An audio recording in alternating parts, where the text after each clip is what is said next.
Don't Vote Labour Again, Episode 37. There is also a suggestion that Labour will bring in minimum pricing for alcohol.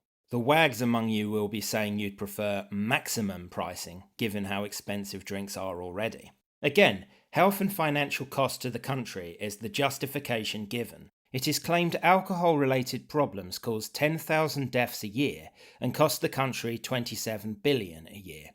£14.6 billion in costs to the criminal justice and police sectors.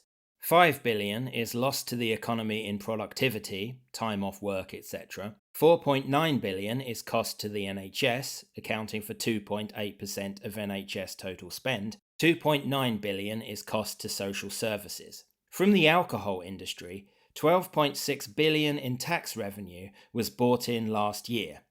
Because of the alleged policing and justice costs, this is not as useful as the smoking revenue is. Even so, it more than takes care of the NHS and social care spend. The growth and jobs provided by the alcohol industry is also huge, and it was estimated to be worth £50 billion in 2023. David Cameron first proposed minimum pricing in 2013, dubbed the Minimum Unit Price, MUP, but abandoned it after industry pushback. SNP governed Scotland brought in minimum pricing in 2018, currently set at 65 pence per unit of alcohol. It was 50 pence until 2024. Scotland was the first country ever to do this. The killjoys of Labour must have coveted the scheme, because in 2020 the Labour government of Wales also introduced a minimum price of 50 pence.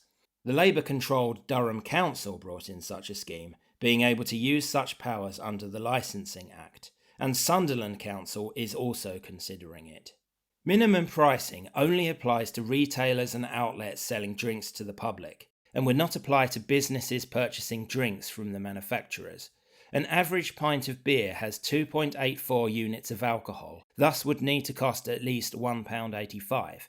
The minimum price for a glass of wine would be £1.48, and it would be £1.30 for a double shot of spirit.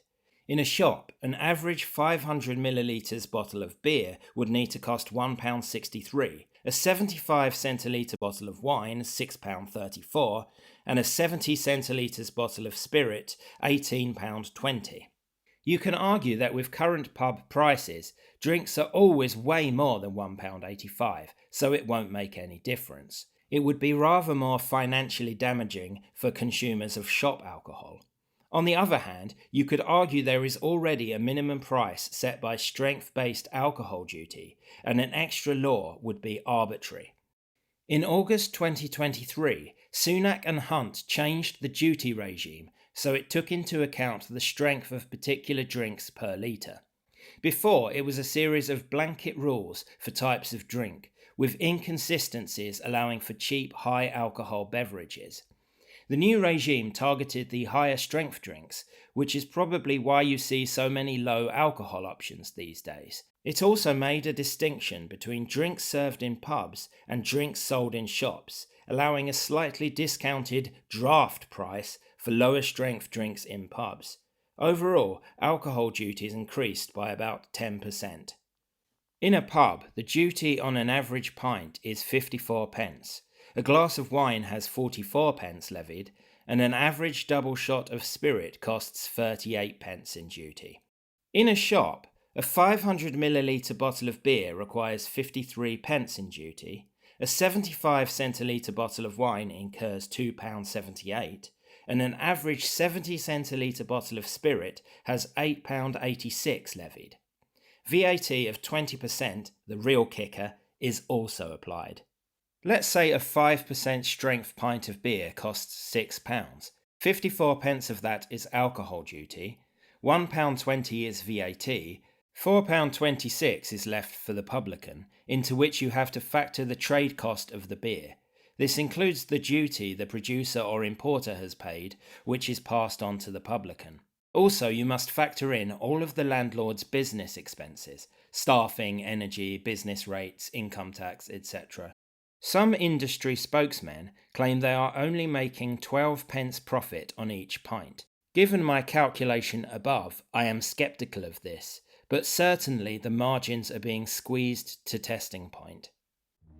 These are from my article series Don't Vote Labour Again, published on my Substack, link in description. I usually split each subject into smaller episodes. In the description you will find links to the other episodes. You can also check out my playlist to find every single one.